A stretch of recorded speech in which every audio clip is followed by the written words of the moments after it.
Hi guys, good morning, and thank God Pride Month is over.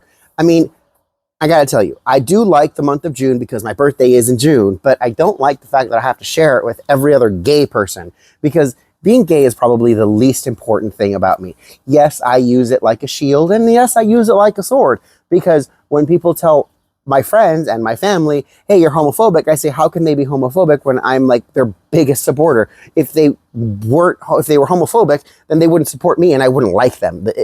That's just the truth.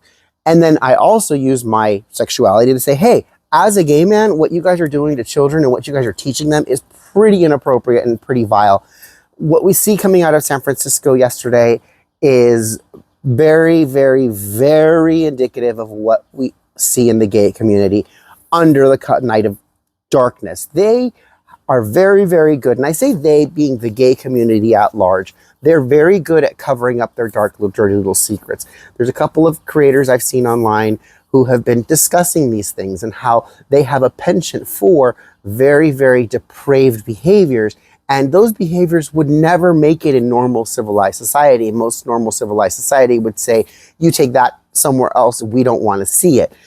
But because they use this shield of being, oh, well, I'm gay, it goes to the point where you even have media making fun of it. You have a scene from Family Guy where Quagmire's dad, now mom, Tranny, turns around and says, oh, what are you doing? They're like, what are you doing? I'm looking at porn. You can't look at porn here. This is a bar. This is a public place. Well, I'm trans. I can do anything you want all the time. Go ahead. It's with our permission, with our blessing.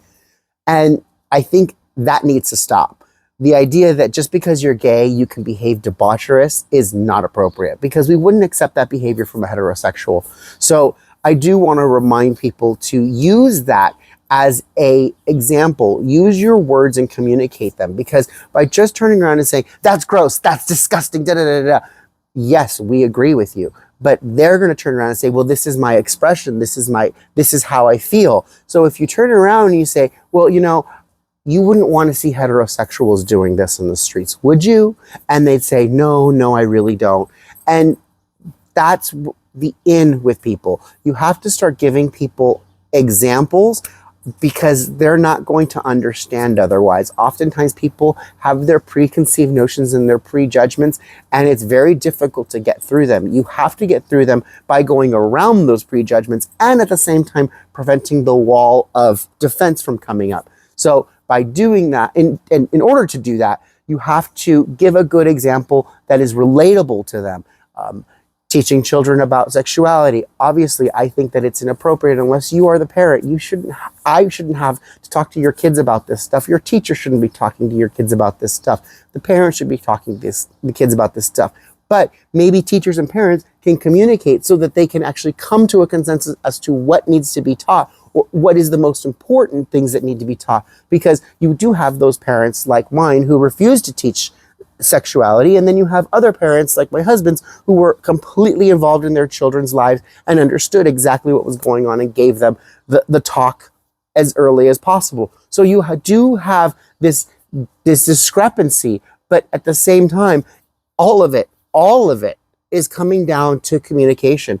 And I think that's going to be the next path for Mario Presents, is teaching people how to communicate, because I've become very, very good at it. I do every week, every other week, either at a school board meeting or a city council meeting, or even at my own Freedom Coalition meeting. So I encourage you guys to step out from behind the screen, and if you need to, record yourself, just like I'm doing these videos. The reason I started these videos was so that I could learn to talk to people, learn to talk in general, uninterrupted, and not have those, those filler words. Because what happens is you start thinking 5 steps ahead of your mouth, and now you can then control in your day-to-day life. Someone pisses me off, I may want to burst out at the seams. But because of my training here working with you guys, because I'm going to credit you guys with this, because I've been doing this with you for now over a decade. And this training has helped me to communicate to people and communicate with people so that I think before I speak, and I help people understand very complex ideas in a way that they can wrap their brains around it. So I encourage you guys this year to try to open up conversations, try to have difficult conversations, and have conversations with people you wouldn't otherwise have conversations with, because that's the only way we're going to grow. If we continue to remain in our little bubble, you're going to continue seeing exactly what we're seeing. They're going to circle the wagons, and you're going to end up with even more divisiveness in this community and in this country. All right, you guys, I love you guys all. Happy July 1st. Thank God Pride is over, and I will talk to you guys later. Mwah! Bye, guys.